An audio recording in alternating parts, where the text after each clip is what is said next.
it there afterwards. Excellent. So Yeah. yeah, so for today's sales event, I want to get Christian and Evan. And the reason I invited the both of them is I think sometimes when people ask me like a question like, how do you do sales? It's like the answer is it depends. And so it's rather than giving a generic answer, and I thought everyone here attending here, you're in different industries, different needs. So I thought it'd be great to bring on Christian because Christian has sold to the industrial and automotive sector. And so he's dealt with major Japanese companies, but also, small to medium businesses as well. And some may not be as let's say technically fluent, or some will be a bit old school.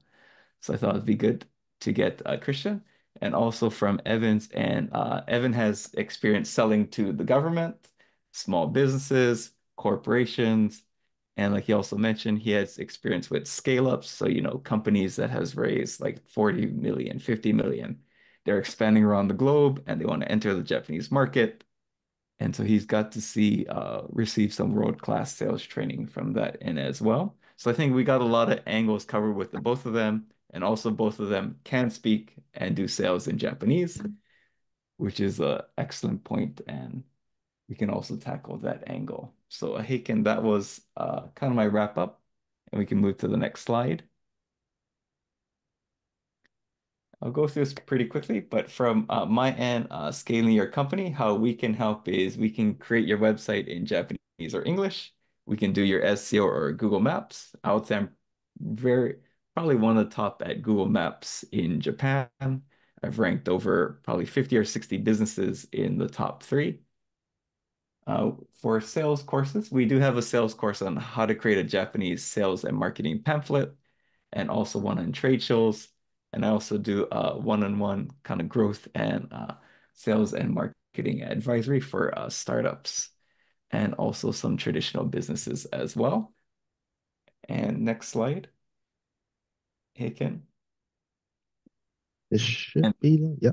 yeah, and for my other business, it's we can do incorporation, business manager visa, was a post incorporation setup for taxes and labor. And I think we've started in, I think, August, and we've been incorporating around 3 companies a month. So it's launch out has been doing very good and excited to help more companies incorporate.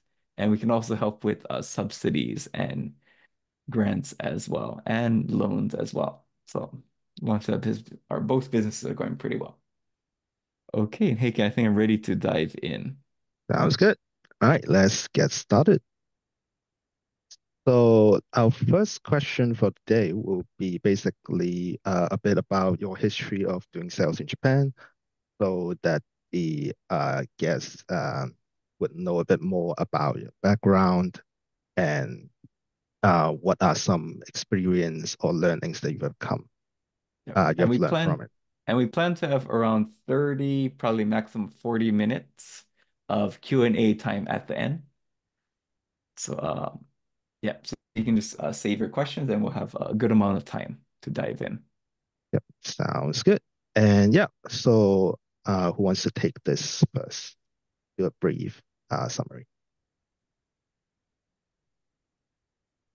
Evan, you want to go ahead? Sure, I'm happy to start. Yeah. So I arrived in Japan in 2003, so it's been 21 years now. And my original project was to try and market and sell Canadian seafood in Japan. That was very difficult. Although I worked with Jetro a little bit for the first 6 months or so, I realized that I just didn't have the language skills and personal connections to make that viable. So I took a break for a little while to teach English, started my own English school, and did that for a few years. And then wanted to get back into something that really leveraged like the marketing skills that I'd studied in school, as well as my previous sales training, because I'd worked in retail sales to pay my way through school. So I I started a marketing agency, which initially was very boutique. We did a lot of web development, SEO, SEM, advertising campaigns, and that kind of thing. Ran that for 7 years, and then started working with larger and larger agencies, J. Walter Thompson, often with the big three in Japan on joint projects. And through that, became more and more familiar with a real problem that I was seeing developing in the Japanese market, where Japan was getting farther and farther behind on software as we went from the 2000s, 2010s. It became clear that digital transformation was lagging, and so I wanted to help by bringing tech to the Japanese market that could help solve that problem. And so analytics, and that became optimization, A/B testing, and the algorithms that run A/B testing kind of evolved into personalization, trying to use machine learning to help people with, solve various problems here and there. So my career went more and more from the web dev side of things into more the back end, big data analytics and machine learning side of things. And through that process, I went from helping relatively small clients. Initially, my marketing agency worked with a lot of hospitality clients, hotels, destination marketing organizations, and eventually into quite large clients. So much of the equivalent of Japan's Fortune 500. At some point, I've worked with many of those companies with one of these tool sets or the other. As I brought that tech to the Japanese market, I went from sort of biz dev manager to sometimes sales director and quite often country manager, building the local team and function here. Okay, so I hope that's a good comprehensive overview. That's good. And Great. thanks for that. All right, I guess it's my turn. So I arrived for the first time in Japan in 1991. And during the first tenure in Japan, basically, I was studying Japanese intensively. I was teaching English and German. I continued my Japanese studies overseas at Copenhagen Business School. I returned to Japan for my start of my career in 1997. I started off with a internship at the German Chamber of Commerce and Industry in Osaka. That was my first B2B experience, really. We had, that was back in the days when data, important data for companies were available in CD-ROM. And we had those CD-ROMs, and basically Japanese customers, companies would be calling us to have us find some potential business partners, mainly in Germany. So that lasted for a couple of months, and then by coincidence, I met up with a German president of a company in the machine tool and laboratory equipment business. And it so happened to be that they were looking for somebody on site in Japan who speaks Japanese to basically establish the Japan operations. They had been cooperating with a solo importer at those days, who was doing so business, but not to the depth which they wished to do in Japan. So the laboratory product line was selling so through a network of dealers, while the more, let's say, consultative intensive machines were not selling so well. So I established the company, I hired people, and basically grew the dealer network from 1 to 200. The sales of the consultative heavy machinery was done with a collaboration partner, as they would understand what the big makers really needed. They would do trial runs, etc., and I would support in that.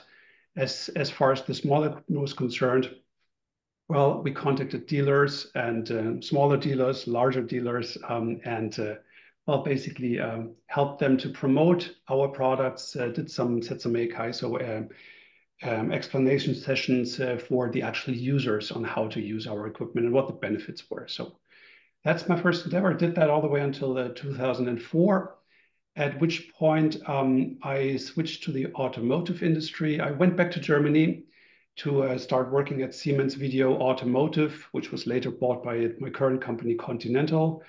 All the way throughout, I've been taking care of Japanese customers. So that's Toyota Motor Europe, and obviously also the other OEMs here in Japan on a business trip basis. The way of doing B2B sales was very different, or is very different, from automotive compared to my previous experience. In my previous experience, I was finding myself in an environment in Osaka inside the Kagaku-Kiki Kyokai. It's a industrial association of chemical equipment. which was like 75 and plus years old, shachos, so presidents with a very conservative approach to doing business. So that was a great learning to me. And I'd really learned a lot of lessons how not to step on anybody's toes with our perhaps new approach. And well, in the automotive industry, it's a completely different dimension, but perhaps we will get to talk a little bit more about this later on. So this is my corporate experience. Yeah, I think that sums it up. Thanks for sharing, Christian. And yeah, do you have any follow-up, Tyson? No, I think the guys did a good job, and we can move on to the next question. Sounds good. And yeah, so the second question would be, what are some sales success that you have had in Japan? Like what some case studies that you have where you've successfully sold? And yeah, who wants to take this first? I think Evan did this the last time. How about, yeah, Christian? Who would you And like to take the lead? I think I would be okay with a follow-up question. If anyone has question regarding the success case, Sounds good. they can post it in the chat.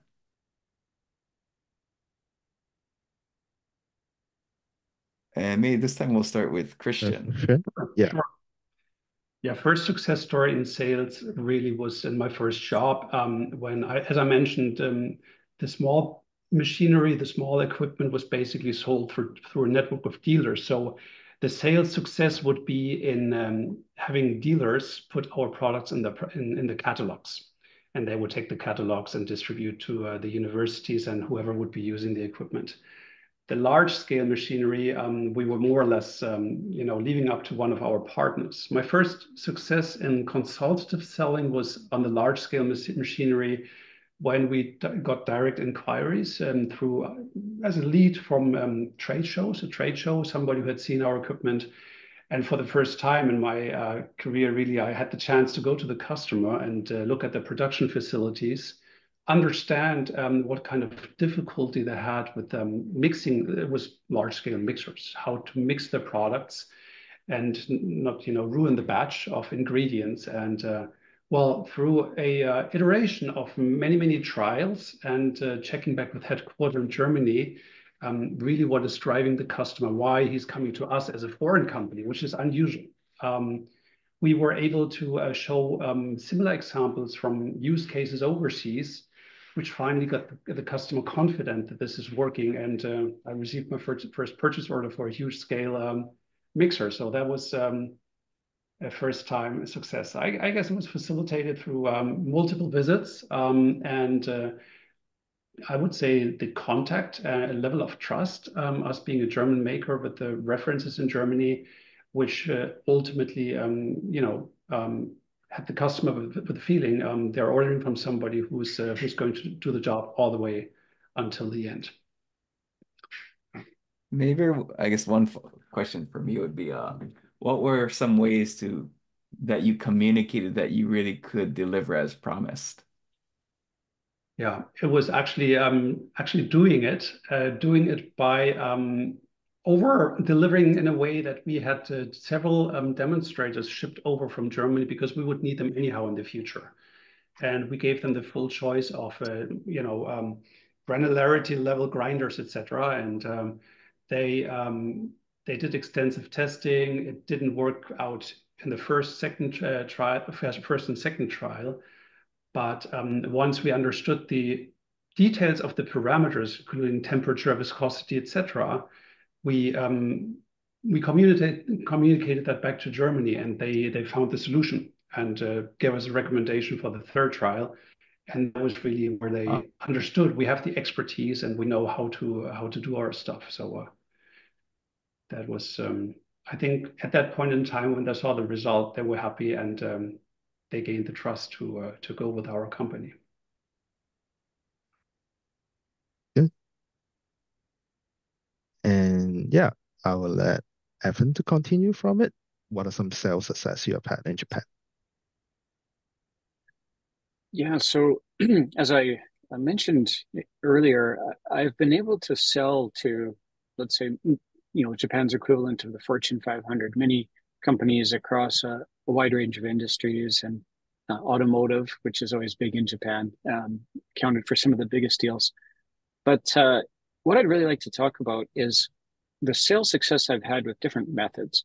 So the first one I started with was what's called Tobikomi Eigyo, literally door-to-door sales. So when we were selling our software that improved the ability to build a multilingual website and manage the online presence for hotels and tourism destinations, I found the best way to do that was to ride the trains or drive and go to every tourism destination in Japan and knock on the door. Literally walk in. Often tourism destinations are located in a small city office with an open floor plan. And if you walk in a suit and stand by the door, eventually somebody will come over and ask what you're there for. And you can quite often talk to somebody right then or schedule a meeting later in the day. So I had some success with that. Now, it's sort of a crude sales method. It doesn't really sound that effective, but the reality is if you can get FaceTime with somebody, it actually can be very effective. The only downside was I think I put 40,000 kilometers on my car the first year doing that. The next framework that I was successful with was cold calling. So a lot of people think that cold calling is not that effective anymore. I wouldn't say that's the case. Even post-pandemic, I've seen success with it. The most important thing, though, is to think of cold calling as discovery. And I think one of the critical aspects of a good salesperson today is that you're not trying to persuade anybody anything. You have to let them persuade themselves. So you're not pitching, you're not trying to convince them of anything. It's much more like a behavioral psychotherapist. You listen to them, you listen to their problems and let them tell you how they think that you can help them. And if you can carve out the time to call them and lend them an ear on the phone, you can often develop some critical relationships and make some progress with that. But you have to be efficient with it and you have to be very structured with it. The next thing I found is in order to really be successful, it was critical to help improve some of the processes that most salespeople were doing in Japan at the time. So Christian, you mentioned relationship-based sales. What that has looked like in Japan over the past 20 years has mostly been in-person meetings, managing via email and the phone, and quite an analog process. But when I started working with scale-up companies, they were running a very structured SDR or BDR to account executive to account manager process that was all run according to a CRM or customer resource management system, and everything was very formulated. So I took that system that I learned in Silicon Valley through sales training there to the Japanese market and hybridized it for more Japanese workflow. And I had quite a lot of success with that, although it took some trial and error. Once we got a CRM-based, very structured process in place, then we were able to scale that up. Another thing that I found was successful more recently was leveraging a modern tech stack to do Zoom calls and then transcribe the call, look at the call transcripts and do keyword listening, utilize AI to understand what were the key topics being talked about, and then utilize AI to look at things like the percentage that salespeople were talking versus listening, critical metrics like that in order to do some sales coaching. So to kind of recap all of that, I've had success with using different frameworks, different methodologies, different techniques, and it's really incorporating all of those together that I think builds a successful sales program. Oh, and sorry, one other one I wanted to mention. All of what I mentioned until now was basically outbound or field sales. I've also had quite a lot of success building inbound sales programs where you build a good lead generation system using marketing, leverage marketing automation software, and automate some of the workflows. There's a critical balance there where you're not sending out poorly personalized emails that come across as very impersonal and insincere. But if you can leverage some of the workflow optimizations in modern software, then it can really help to build good inbound lead generation, especially if you're putting out quality content like Tyson does. And then you can leverage a modern tech stack to really follow up on that very efficiently as well. So I'm gonna add that, hey, I'm gonna add this to the chat because I'm pretty sure people are curious, like, what is your tech stack, Evan?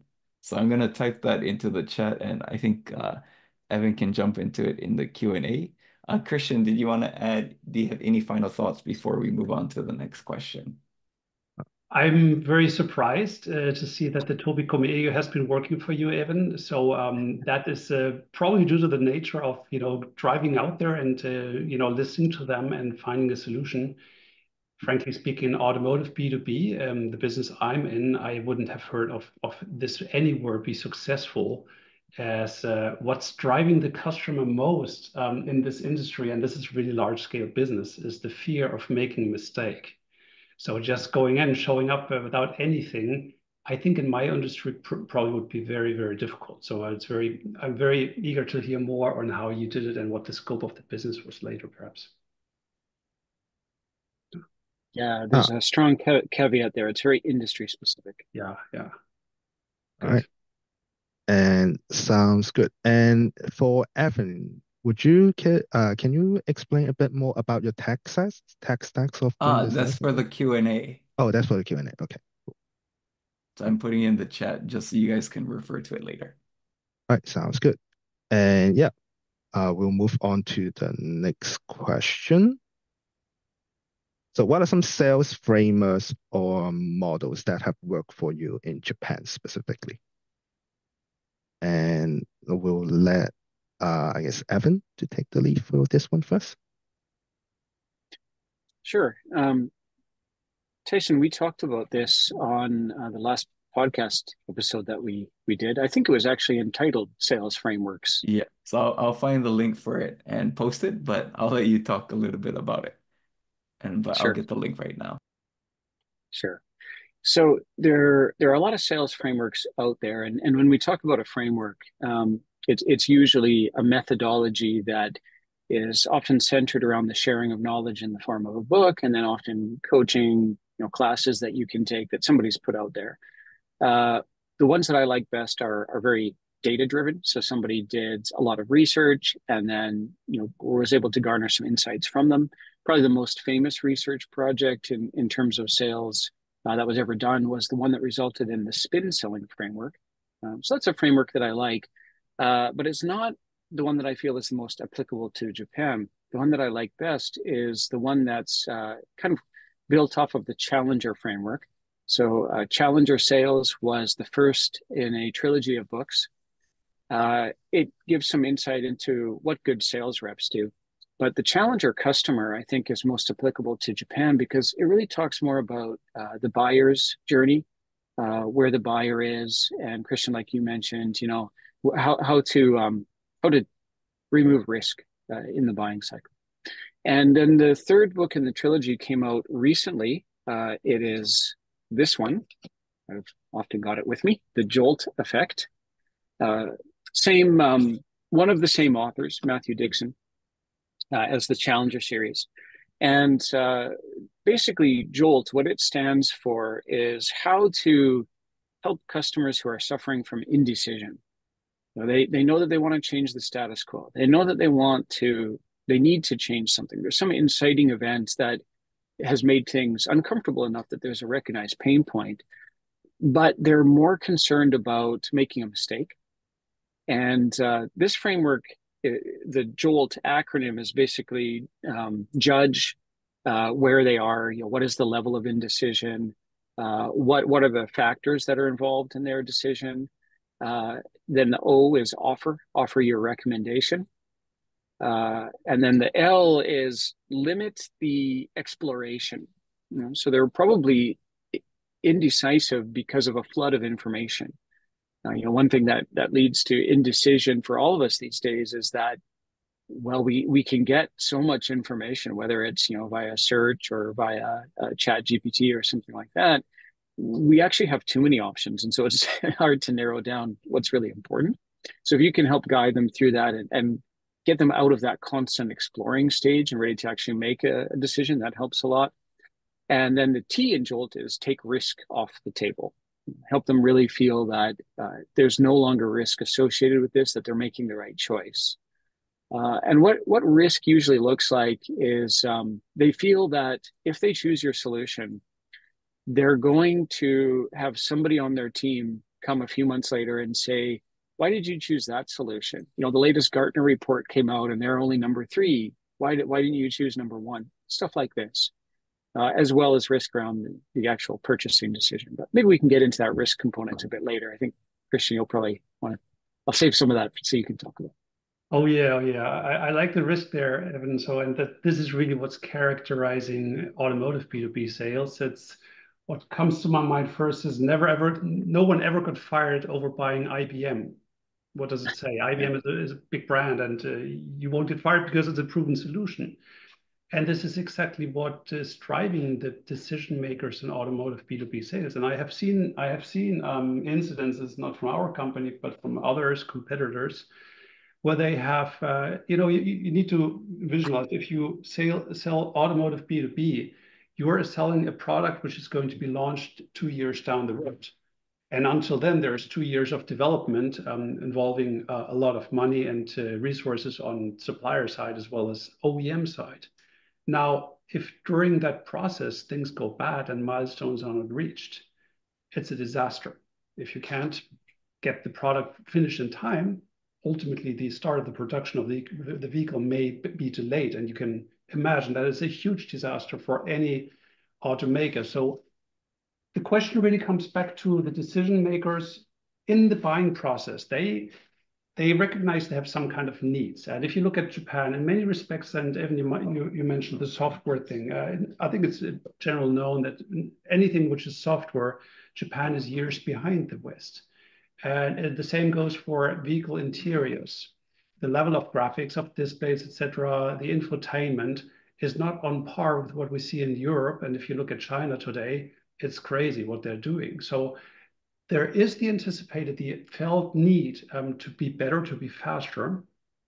But at the same time, people are frozen because they're not sure whether it is safe to go with a foreign company to source this kind of business. So yeah, the data-driven, you mentioned the data-driven approach there as well, Evan. That's one thing which I also feel a lot if you come up with, first of all, if you get the chance to talk about upcoming business, which is a early engagement kind of stage. What the buyers in this case typically really want to see is they want to see some evidence for what we are proposing really is something which the market is requiring. So actually, coming back to the question, what sales frameworks work best for myself, it is definitely the consultative approach in a way that I thoroughly try to understand what are the pain points which are driving the customer. In the current stage of the buying process, what do they need to fulfill? It's not just the next generation cheaper product. There's more behind that. They have some KPIs which they need to fulfill. And and this is something I'm coaching, it's called the value selling approach. We try to imagine what is driving the customer and writing down on all, the KPIs, which is driving them, what kind of challenges do they have and what kind of wider goals may they have. And what we also try is we map out all different kinds of stakeholders, not just purchasing. There's other people involved in the decision making. Now, why is that important? You will put together a hypothesis yourself and you think, okay, this is probably what's important to them, but you don't know that yet. But by doing this homework yourself at an early stage and perhaps getting together with a team of colleagues, also from quality engineering, delivery and whatnot, you put together a pretty good holistic picture of what you think is driving the customer at this stage in the buying cycle. And here comes the tricky part, and whether you will succeed with this or not really depends on your level of communication skills. Getting to the customer and listening to the customer. So listen should be 2/3 of the customer talking, 1/3 yourself. Getting to a point where the customer really opens up And you will need to ask for permission to ask questions, right? It's not like you will just blare out like in the West. You will really need to set this thing in a way that the customer is a little bit sharing with you. And here comes the challenge really. Why should he open up? Why should he sharing with you? So this is the biggest challenge. But once I would say you get to a stage where, little by little, I call it the salami tactic. So you show to the customer, you share with the customer a little piece of latest innovation or latest achievement, which we did for, one of their competitors in Europe or the US. They understand, there's something in for me. I don't show all at the beginning, of course. And then I start asking questions as to guide them in a way, perhaps in the future, we can help them achieve a similar solution. Maybe they have a similar problem or challenge. And once that has been confirmed that this is so, and only then we start pitching fully fledged. So this is really what they're asking for typically is data, support what you got on offer. But if you shoot it all out at the beginning, it maybe got stuck somewhere. And there's many different stakeholders you want to talk to through in this early stage of the acquisition of a new project. So you want to slice one salami piece after the other and build up a relationship and give a little bit there to make your buyer shine internally and get credibility and people listen to them. Sounds good. So, yeah. Cool. Uh, does Evan have any follow-up on Christian's comment? I do, but I believe the next slide is about the Ningi show process, and I'd like Yes, to connect my comments to that. sounds good. And yeah, I think this is just I think before we talk about the next questions on Ringy Show, I think it will be good to do a brief summary of what is Ringy Show. I think I think Evan would be good to take over for this slide and just do a very brief summary of what is Ringy Show in your eyes. Sure, sure. Ningi show, in my eyes, is a risk removal process. It's designed to remove both individual risk and risk of the overall team or organization making any mistakes. And it's also a consensus alignment document. So Ningi, is the general term for it. Ningi show is referring to a document, and it's usually, a formal document that is quite literally physically passed around. When I was a manager in a Japanese company, I would come in the morning, and quite often on my desk there would be a paper, and there would be several stakeholders, ink and stamps on it already, and my name and a space for my stamp if I agreed with it. I would stamp it, and then I would walk it over and put it on the next stakeholder's desk, and that process had to go all the way around to every stakeholder. And I think this is an important point, both let's say top down and bottom up, because in Japanese companies, consensus is not just horizontal, but vertical as well.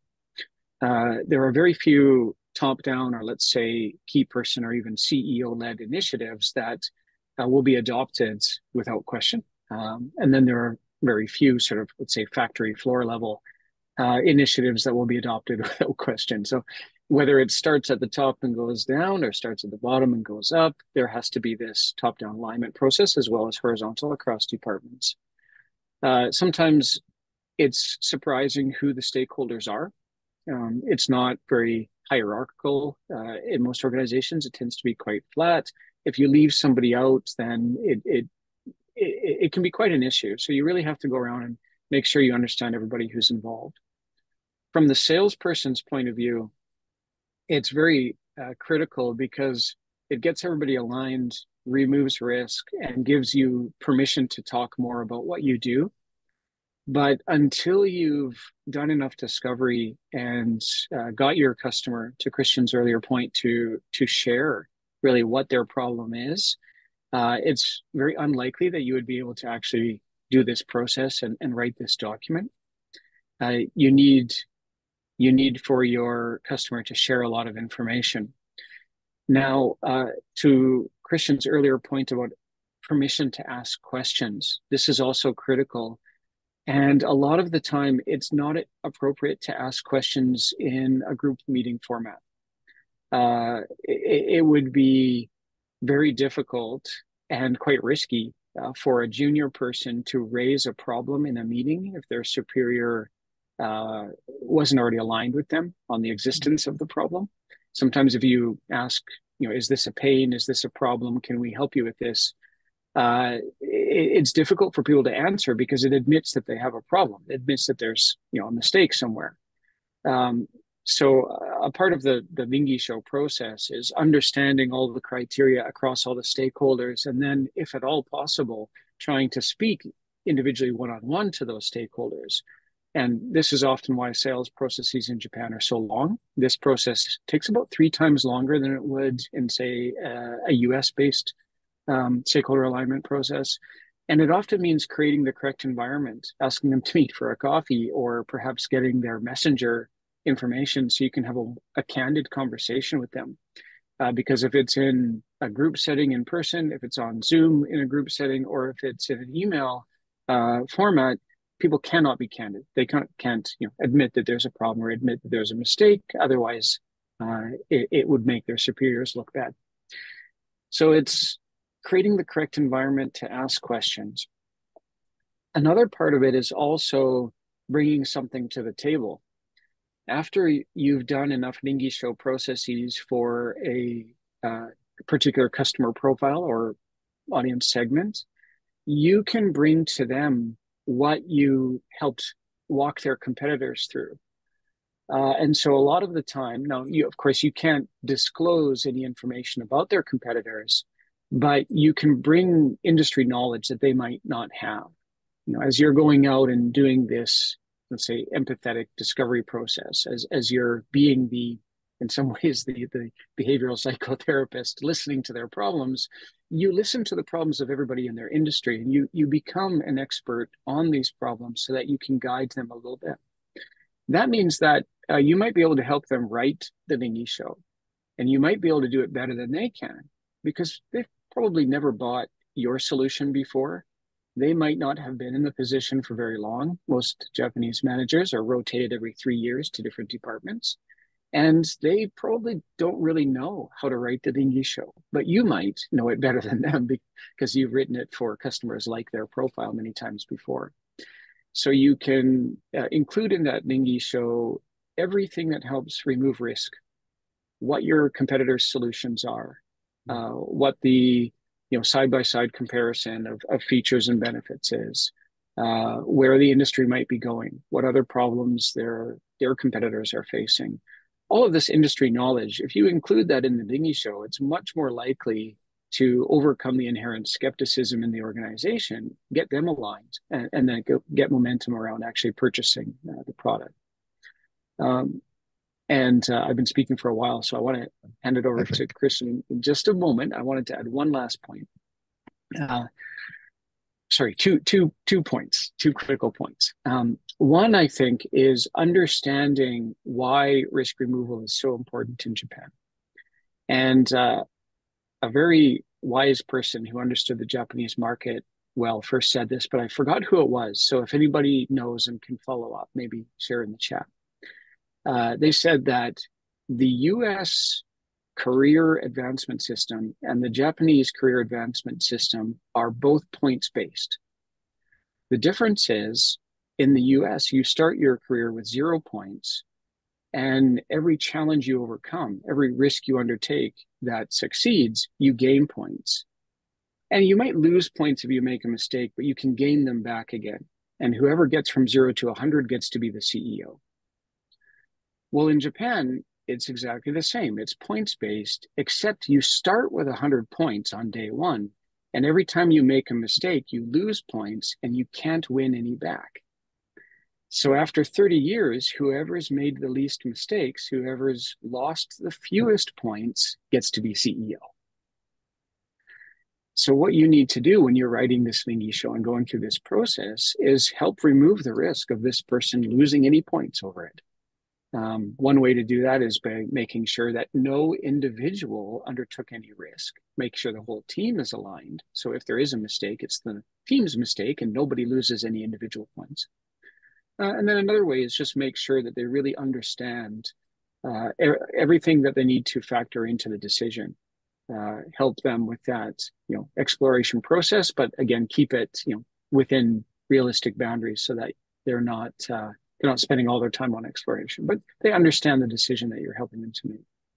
And the final point there is that the Japanese market is inherently much more skeptical than almost any other market on the planet.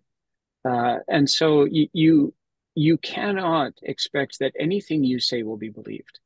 In fact, although you will build, trust over time, this is why persuasion doesn't work, pitching doesn't work. They have no reason to believe what you say, although they may nod politely, but they will believe what their competitors say. And that's why a case study or an anecdote or a quote by their competitors is the only really useful sales tool that there is in Japan. If you can get a branded case study by one of their competitors, and it has to be within Japan, otherwise it didn't happen, then it builds trust. Then if their peers say it, then they'll believe it, but they won't believe you. Okay, Christian, sorry, that was quite long, but over to you. You are a true expert in the process of Ringisho. I'm very, very impressed. And listening to yourself finding this Ringisho on your desk, coming back at this Japanese company, I find very interesting. I haven't worked for a Japanese company, that is. I actually have a question before I add my stuff here, Evan. In your position as selling to a Japanese company, have you had the experience of actually being involved in creating the Ringisho yourself? Yes.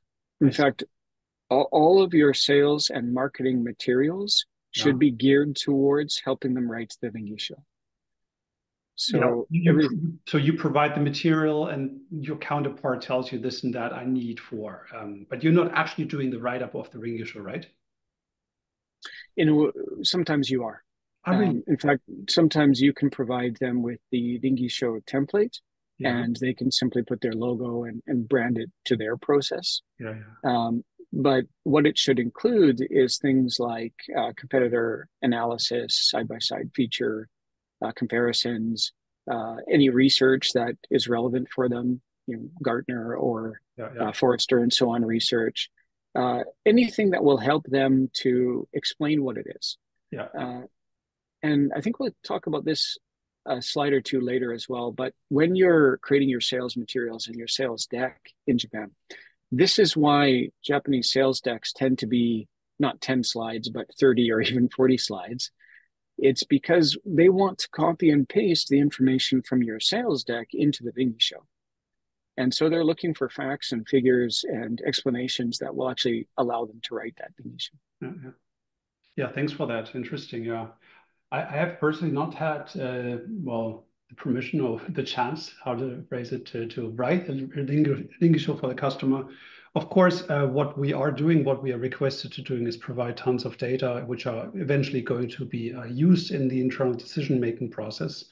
In the case of Toyota, they have a certain method of solving problems, but also to visualizing things very quickly and for everybody to understand at one glance. It's called the A3. I don't know if any of you guys are familiar with that.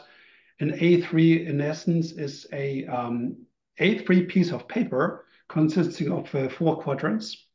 In the first quadrant, you show the current situation versus the target situation. And from that, there's a resulting gap. The second quadrant is the root cause analysis, why this is so, and you find a couple of root causes by asking 5 why. The third one then is proposing counteractions, countermeasures to tackle the root causes. Not what's written on the top left, but really what has been identified as the root cause. And once that has been done on the fourth one, then there's implementation measures and reading across and seeing if this is functional. So if you have a situation where you have a problem of some kind of features, say in the C segment vehicle in the European market, this would be one approach which might be very effective to provide one piece of paper, which in Toyota style can be at a glance really seen by everybody with facts and figures and a clear logic.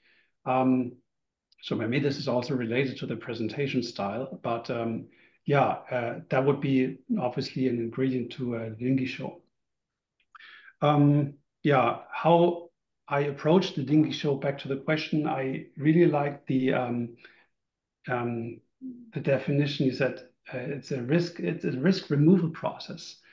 And I would like to add on that one, the risk removal is not only, you probably also already said that there, Evan, but it's not only the risk of making the wrong decision.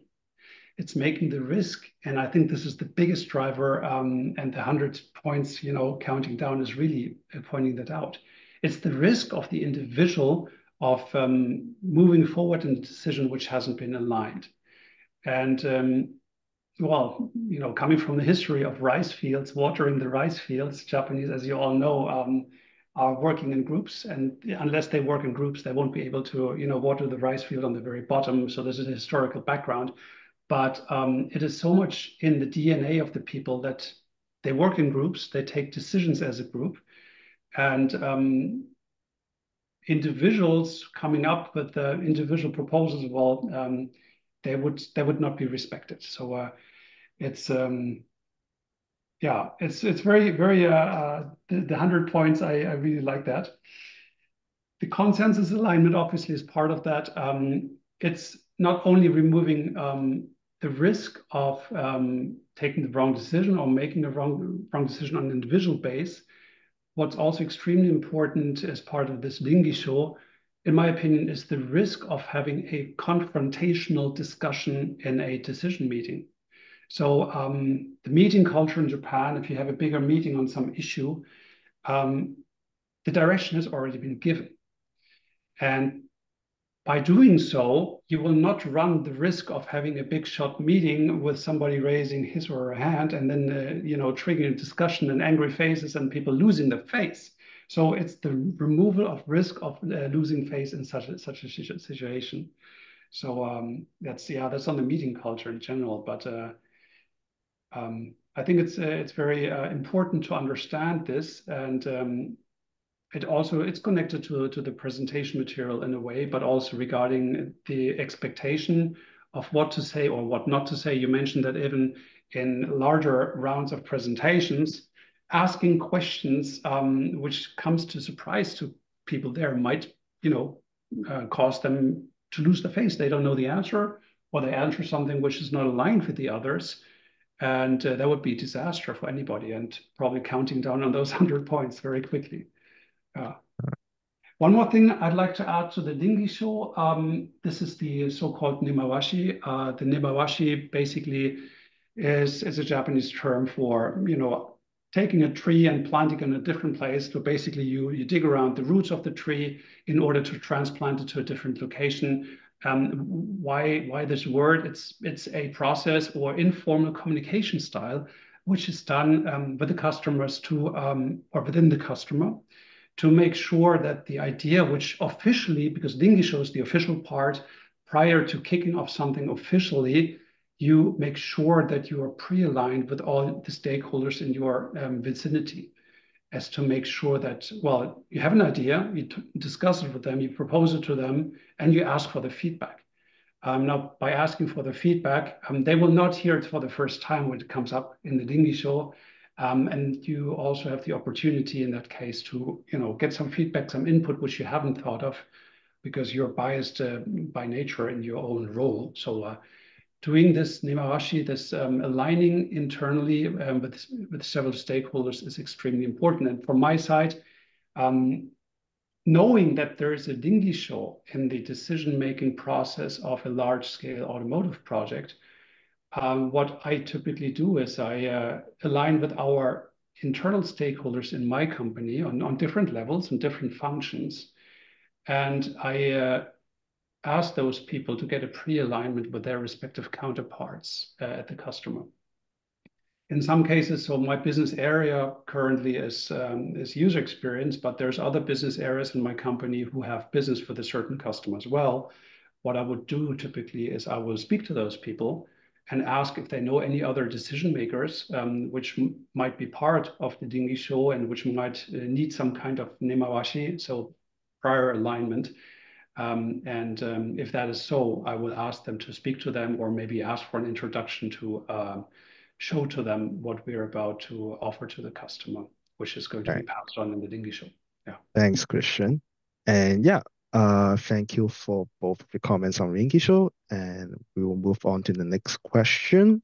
Uh, yeah, speaking of materials, what are some tips you can give on, well, Japanese sales deck? Like how do you create them? Like what kind of materials or what kind of information do you have to include? Like we've talked about how the data or the things that we need to put in are for the Ringy show or either for the A3 sheets maybe. And yeah, I will let Christian to take the lead this Yeah. time first. Okay, if you're a foreign company trying to make business in Japan, easy language in English is key. Make it easy, concise, don't make long, complicated sentences. I strongly recommend also to supply Japanese, a Japanese version of the same content. In many cases, Westerners are overestimating the language capabilities of Japanese. So that's one part. So keep it easy, it's simple. Highlight key takeaways, perhaps in a same color box, for example. What's the key message of this slide? It's not specific to Japan, so I do this in Europe as well. But doing this in large letters gives the people, the opportunity to focus on that. One thing, be aware that in Japanese, if you are there to present a PowerPoint, much more than in the West, people will not look on the screen. They will look on the slide deck. Yeah, make a printout for them. Exactly. They will look on the printout on their desk and they will go through it frantically and take notes on the individual pages in order to get a pre-understanding. So of course, once you go through the decks, and this is not on the content so much, but it's on the presentation style, by any means give more room for silence and more opportunity for the counterpart to ask questions. I've seen it many times that foreigners who are doing in presentations, they blast away with the presentation. So are there any questions? Or even worse, oh, if there are no questions, we move to the next slide. Now guess how many questions you're going to get in this kind of presentation style? It's zero, of course. So give people the chance to think not only 3 seconds, but 6 seconds or even more to raise questions should there be any. One more thing which I find extremely important in our customers is if it's a bigger presentation, also with board members, etc., participating, they will typically ask for the slide decks to be submitted up front. That is related to what we discussed earlier. No surprises. So they know what is coming up. And in some cases, the customer might guide yourself and say, okay, this is a topic which we don't want to discuss at this occasion. So please omit it or change it. So that's an important part. Do it before, and they will circulate it internally, most likely. And yeah, of course, once you are, and this is also not so much on the content. Many facts help, many references, of course, help, industry references. On the follow-up of the presentation material, or on the participation, I do strongly recommend to take a native Japanese speaker along. The level of difference of interpretation of the outcome of the meeting with Japanese companies can be very, very large. So you may have Westerners walking out of the meeting say, this was a great meeting, while the Japanese people, colleagues, will say completely opposite. So reading from the Japanese reaction, and this is only something possible after long experience, long years here in Japan, how they digest the information, how they're biased, etc., is, I think, only possible by native speakers or locals or somebody who has been here for an extensive period of time. Yeah. So, Thanks. yeah. Thanks. How about Evan? Do you have anything to add? Yeah, and just a quick heads up. I've got a hard stop at 11:30, so in order to save time for the Q&A, I think we need to move through these last slides Yeah. quickly. So I just have really one point when it comes to sales decks. The purpose of the deck is different.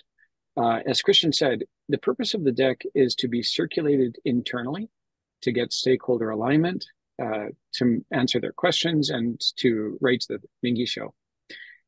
You can use it to present, and if you have the opportunity to present it in person, that's nice, but that doesn't mean that you should present the entire deck. There should be a few points, maybe the beginning section, that you can go over, present to help make it memorable, maybe drive some points home. But in order to answer all the questions, it's going to have to be, quite often 30 slides long, and you don't want to be sitting there reading 30 slides for the entire presentation. So learn, which points to cover in an in-person presentation and which can be covered by reading internally, and then make sure that it's very well structured for internal reading, dissemination, and comprehension, as Christian said. Sounds good. And yeah, we'll move on quickly to the next question. And I think for each of these questions, we'll do, let's say, 1 to 2 minutes of a quick response for each of you. So, I mean, what are your thoughts on doing trade shows in Japan? So very quickly, like your thoughts in 1 minute. Very valuable, but all the value comes from the conversations you have in the hallways. Simple as that. Get as many leads as you can, but if you've got somebody who can man the booth, show a demo, take business cards and stuff, that's great. But have a good salesperson who can, chase up with, really high prospect customers and talk with them right there and there in the venue. If there's a place to go have a one-on-one discussion, that's great. But a lot of the time, you're just going to run into people in the hallway and be ready to chat right there. And how about your Christian? I 100% agree. Let me also say what it's not. It's not just standing there without knowing what the counterpart who is coming to your booth wants and just blaring out for 2, 3, 4 minutes to see the person go away without understanding why they really talk to you. That's what it's not. It's exactly what was just mentioned. Get contacts and start establishing a relationship. It is very much related to the next topic of cold calling, which personally I don't have too much experience with. We will get to it in a second, but basically getting contacts, getting a face to a name, and having exchanged some informality, some greetings, etc., will pave the way for following up at the next occasion. So it's a must from my point of view. Good. Yeah. Thank you both. And next question about cold calling. So what are some proven strategies for successful cold calling and outreach in Japan, in your opinion? And this time we start with, okay, Evan, yeah. I will need to leave that to Evan because yeah. in my industry, there is no cold calling really. So Evan, please. Yeah, it is industry specific and user role specific, but it can be very effective for the right person. But it has to be done in a multi-step process. You're not going to call up and get anybody on the phone who will give you their time unless they know what it's about. So you have to start by doing a lot of research to understand who the person that you should be talking to is, what their job looks like, what their likely pain points are. And then you have to do some calling to get past their gatekeepers. It's quite rare that they answer the phone directly, even if you know their direct phone number. And so you need to do one round of calling to simply book appointments, get permission to talk a little bit longer. Number 2, when you get them on the phone the second time, don't talk. Don't say anything about your product. Listen, find out what their problems are. And then step 3, get permission to follow up by talking about how your product solves the specific problems that they mentioned, and then bring some insights from their competitors or from the industry that maybe they didn't mention, maybe they're not aware of, so that it feels like you're bringing them, something of value. And then you might get permission to have an actual sales pitch type meeting where you might be able to share your deck and then present something. That was good. Maybe one thing to ask, it's more in the communication style. So if you actually get the chance to call somebody, if you're not a Japanese speaker, it's extremely difficult. If they speak English, make sure not to implement any jokes or any form of communication, which is very difficult to translate. Be very formal, I would say, and if possible, follow up to whatever might be connecting you and your potential counterpart, so that they can they speak to you the first time, that they can build some kind of bridge of something which is in common. Sounds good. Thanks. All right. So I think this is the last question, and I think this would be an important one. How do you, like for a founder, how do you attract and convince top sales talent to join your team or join your company? And I think we'll let Christian to take the lead for this one first.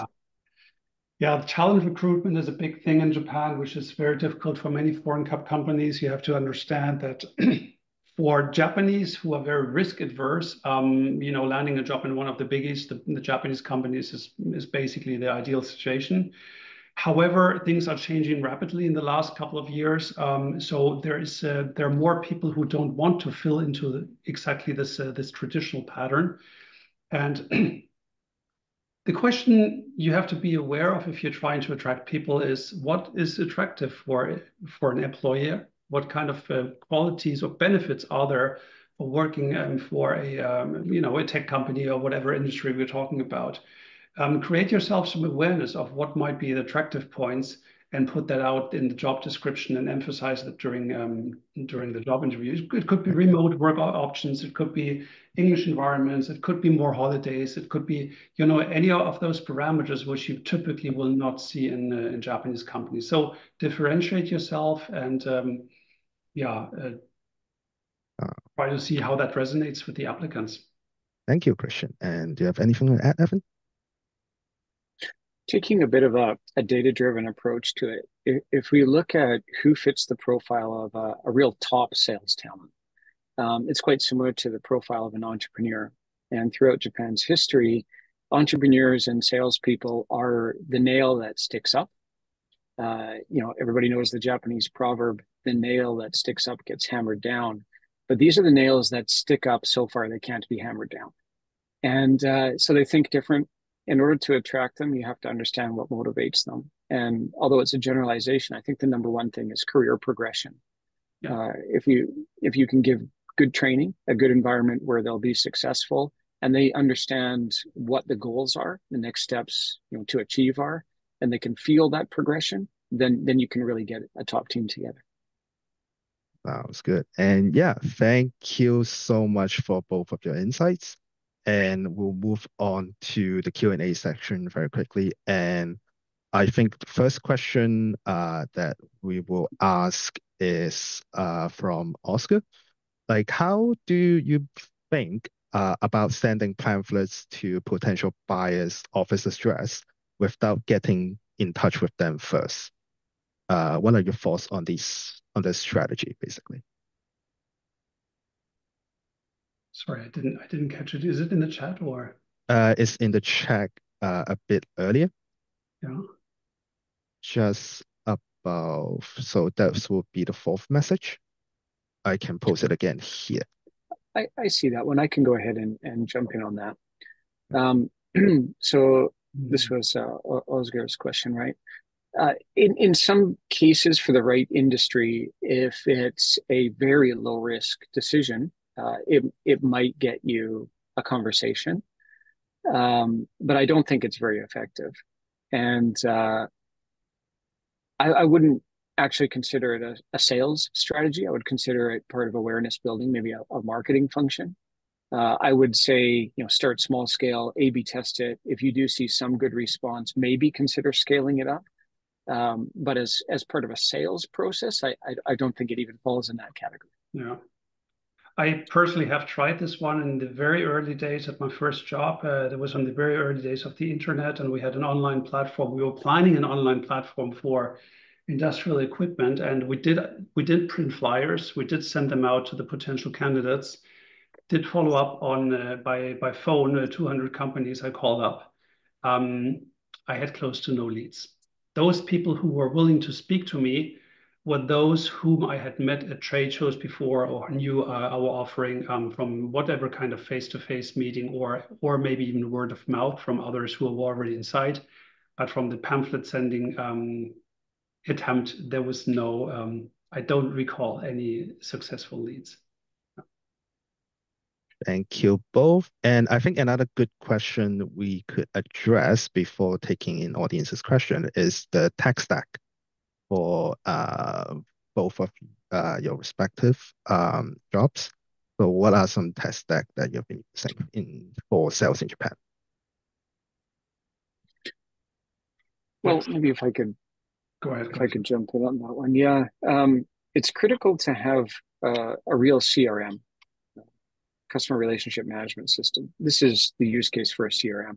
And although a lot of people want to save money by starting with Excel or Google Sheet or something to start, I would say that that sheet is more of your initial outreach, maybe good for discovery calls, but it cannot serve the function of an actual sales process. There are too many steps involved.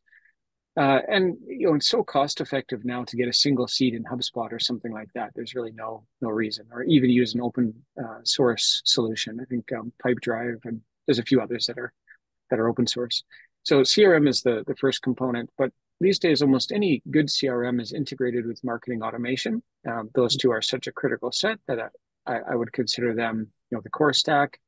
And marketing automation should include email functionality as well as lead generation and then flow management, if this, then that. If somebody comes to the website several times, downloads something, then have some automated function or at least a notification to follow up with that.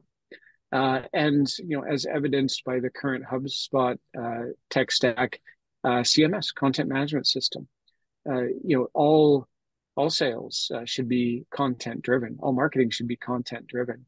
You need to be providing the content that can fill out that dingy show, that can answer all their questions, that can overcome their skepticism. You need a way to manage all that.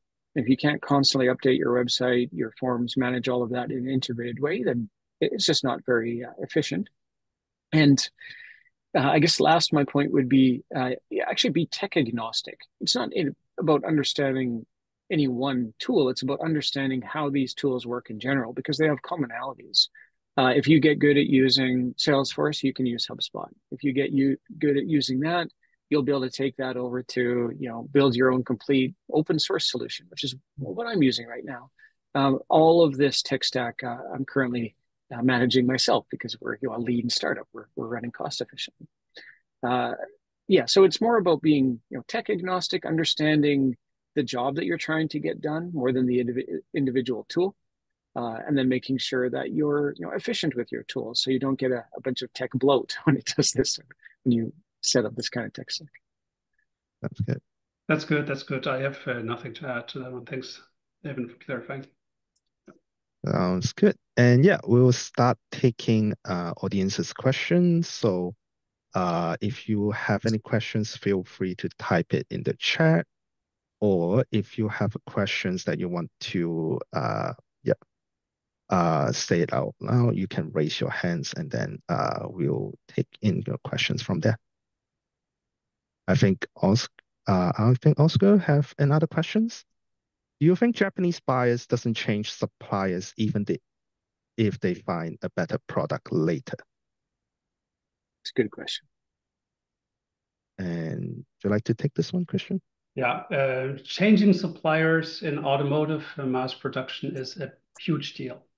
You don't just change suppliers. And as a matter of fact, if you try to come in as an outsider, there must be very good reason for any buyer to go down this road of introducing a new supplier. So as a rule of thumb, you would say unless there's a major technology gap which the current supplier can't fulfill, or a major a case of price incompetitiveness, which also typically doesn't occur, there's no reason to change suppliers. So they are definitely not changed easily.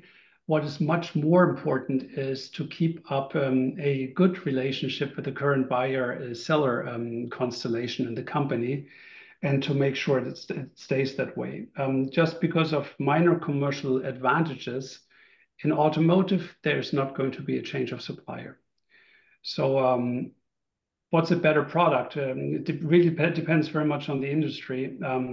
Of course, at some point, there may be technologies coming up which are not available with the current supply base, or production footprints which don't match the production footprint.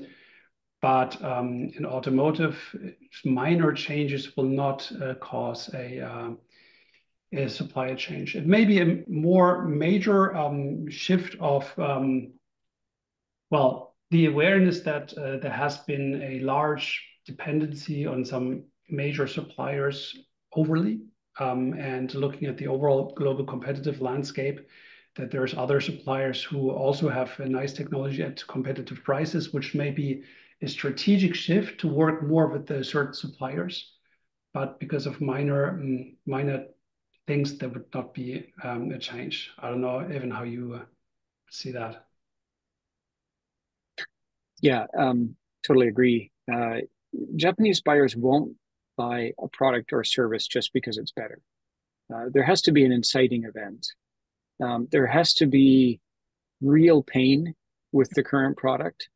The market has to be changing sufficiently drastically, really, because the status quo was difficult to put in place, and they don't want to change it. They don't want to change anything. It's a very difficult process to go through. So they especially won't change if you come along with a competitive advantage that would allow them to generate more revenue. Quite often, that's not something that's very attractive to the people you're talking to. They might change if it substantially reduces time, or if it substantially reduces cost. Of the two, cost is more effective in the Japanese market because most people being salaried workers, the per hour cost is not really a calculation that most people do. So that's why you see a lot of manual processes that are quite time consuming. But if you can make the cost clear, then that might be enough of an inciting event. Thank you. And I think we have two more questions. Oh, three now. I think John rose his hand, and yeah, you can. Thank you both for sharing your insights. It's been very, very interesting. And just very quick follow-up to Osgard's initial question about pamphlets. Would your opinion be the same for email? Is it equally the same, or is there something different for email communication versus kind of physical pamphlets? Well, email is almost free, and so you can run it at scale. And if if your conversion rate is 0.001%, it can still be effective. So yeah, that I think that's why most previously pamphlet-based workflows have gone to email. But you can optimize the conversion rates in email by not trying to convince, persuade, or pitch, but by answering genuine questions that people have as part of their discovery process. And so you have to build your funnels, your marketing funnels, the way that people find your content in a way that it's actually helpful for them. It's answering their queries. Yeah, exactly. And as you mentioned before, Evan, there must be a sufficient amount of pain. So there's this book, Fall in Love with the Solution, not with the product. So you should really know what the solution, what kind of pain points is your product addressing. And that's actually the only thing which would resonate for the buyers if you try to contact by email, because if they see that, yeah, they might come back to you. Sounds good. And I Thank think, you. yeah, thank you for asking the question, John. And yeah, next question from Ian. How would you handle an excess of inquiries from potential buyers of your product or service? So when you have too many inquiries to handle, what would you do? Oh. I can't imagine this being a problem. Can you give more context? Yeah, we need context. I agree. And I think we'll wait while Ian Hi. follows up. Oh, go ahead. Hi, sorry. So if you're providing a service that is, not like a software as a service, or in my case, a product, each specific buyer may or may not become a larger account or not. If you in the case of certain software as a services, you start off with a freemium model, that you upgrade, and if you get an enterprise level, if your client grows into an enterprise level company, then it could be a more significant business, but you're getting a lot of inquiries at that point, right? Like how do you handle that? Oh, okay, got it. Yeah. Well, that's a perfect use case for building more of a self-service onboarding flow. Um, so, if you're able to leverage a freemium model, then don't make it an inquiry, make it a sign up. Give them the ability to actually use the product. Get them into the next steps will where they'll be asking deeper questions because they're actually starting to use the product, right? And then you're developing a relationship. Uh, and I guess in the next step up from that would be if it's more like SMB focused software, uh, maybe if you think that they'll do a short trial and then be upgrading, you want to make sure that those inquiries are being met correctly, but you probably don't have enough, humans to Right, engage right. with them directly. Yeah. In that case, then really well, clearly structured FAQ, uh, and to main quality control, you can have a chat bot as the entry point to the FAQ, or you can train your own LLM as long as you're able to maintain quality. That can be a bit of an interim solution. Okay, thank you. Sounds good. And we have one additional questions. Any tips from Michael? Any tips from managing stakeholder expectation back at Gaikoku HQ when they expect everything to happen much faster than it is? Yeah. And I think Christian's laughing, and you think I think you have This is daily quite business, a few. guys. This is daily business. And well, expectation management is get tell some stories about how business is done here in Japan and how business is not done in Japan. Tell some stories about successes of approaches in Japan and non-successes, and also explain the reasons behind why this is so. So there is a lot of frustration overseas with seeing that things are not moving as quickly here as they should be. The only way for me is to credibly make them understand that if you're pushing things too hard, it will trigger reactions which may be difficult to recover, and that to a certain extent, there must be trust in the local sales force in Japan to deal with it. One of the words we are using a lot is global solutions. Global solutions is what everybody thinks fits all, but in the Japanese market, this is not the case. There's always some kind of twist, Japanese, angle to how to improve it or adjust it to meet exactly the pain points here. And it's a must if you don't find those and take the patience to work those out and spend a little bit more time. Fast approach will most likely fail. Evan, from your side, any adders? Yeah, it's critical to undertake an education campaign. You have to reframe HQ's thinking, and I would start with this concept. Uh, Speed is not considered a competitive advantage in Japan. Longevity is. So all business decisions are made around ensuring that the company's current position will be the same in 300 years. That's one reason why, like we talked about earlier, Japan is lagging behind in software development because it wasn't really seen as a competitive advantage and no speed was put into it. But it makes sense if you think what the Japanese version of capitalism is.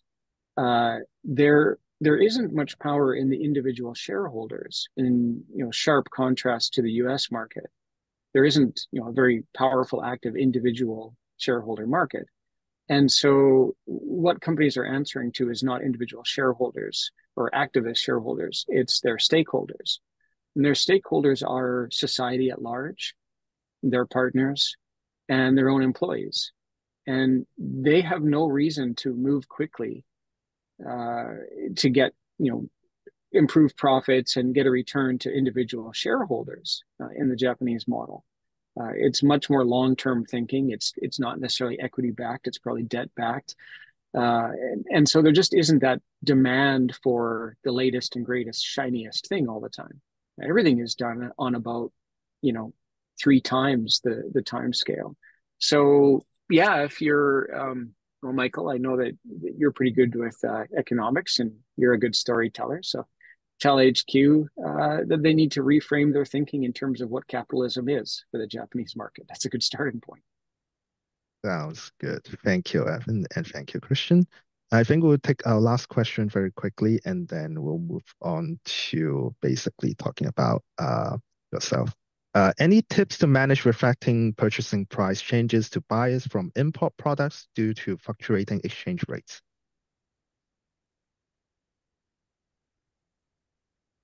I think we can give a very quick answer to that. Who wants to take this one? Yeah, if you don't mind. This is common practice in Japan. So typically products from an automotive have a so-called currency basket. It means it consists of several currencies, which is adding value. There may or may not be the opportunity. This depends on the buyer, really, on the company policy, to agree upon a currency fluctuation clause up front. So we're quoting something today which goes into production in 2 years and is running for 5 years. Obviously, there's going to be fluctuations. You can, in these days where the yen is so weak, there's more and more open ears to this kind of approach. And well, they may agree to have such a clause in place. There may be a threshold below which you will not start being active, but it's actually, if it's not done, it may be deadly. Historically speaking, there hasn't been so much. If in bad times, typically supplier-buyer relationship is in bad times both suffer and good times both gain. But if your margins are not able to cover for these kinds of fluctuations, obviously you want to be open in your communication, manage the expectation at a very early point in order not to, come into a surprising situation at a later point where people may be losing their face or there is no budget. So discuss it openly up front if this is an option or not. Thank you, Christian. Do you have anything to add, Evan? 2 points. One is, build a buffer into your pricing to account for any expected fluctuation across currencies. 2 is, I'm not a financial advisor, but I personally don't see indication that the yen is going to fluctuate very much for the next few years. I don't think it's going to change from its current position very much. So maybe just reset your pricing to the current status quo. Sounds good. And yeah, thank you so much for everyone's questions. And thank you to Christian, thank you to Evan for all of your insights. And for the last few minutes, I want to give our guests some space and time to basically talk about what they're doing now. And yeah, so why don't we start with, again, Evan? Sure. Well, my company, Kimaru AI, myself and my 2 co-founders started last December. So we're quite a young company. We're looking at trying to improve the issues on the slide here: inventory, supply chain, pricing, and management, using decision augmentation AI. So for companies that are managing huge spreadsheets with hundreds of thousands of products, we can apply AI to make the demand forecasting and dynamic pricing and things like that more predictable, and prescribe solutions, actions they can take to better control these outcomes. So it's not decision automation AI, but decision augmentation AI to empower the humans making these decisions. If anybody would like to learn more about this, please feel free to reach out. Please feel free to connect with me on LinkedIn.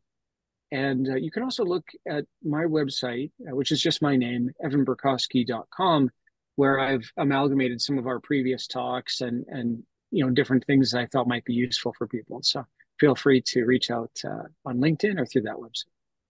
Thank you, Evan. And I think you have hard stop for 11:30, right? So I want to give you the time to introduce that first. But yeah, next we'll move on to Christian. Yeah, thank you. So as I mentioned, I'm a corporate employee. It's a full-time job for me, and this is where I'm at the moment. At the same time, in my free time, I established my personal website. Please feel free to look at it, take a look, or connect to me on LinkedIn as well. I am trying at the moment to gauge to see where I can be of use, of support for companies going into Japan, expanding in Japan, who are facing difficulties. I have a lot of knowledge, background, and this is something which I am looking into possibly in the future to build it to something greater and bigger. And yeah, expand my impact, positive impact on foreign companies here in Japan. So that's me. Sounds good. And thank you so much to both of you who are here to share your experience with us.